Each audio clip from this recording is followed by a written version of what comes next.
Hi ma'am, good day. How are you?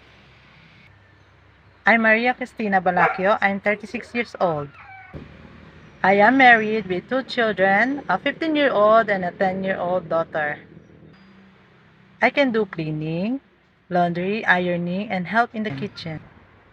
Honestly, I don't have cooking experience abroad, but I can cook Filipino food and I am willing to learn.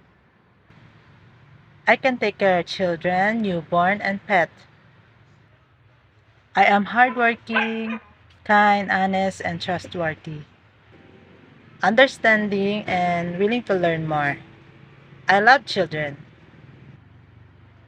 I can work with coworkers and I also can work alone. I prefer do cleaning, laundry, ironing, and take care children. Thank you, ma'am. Please check my profile in helper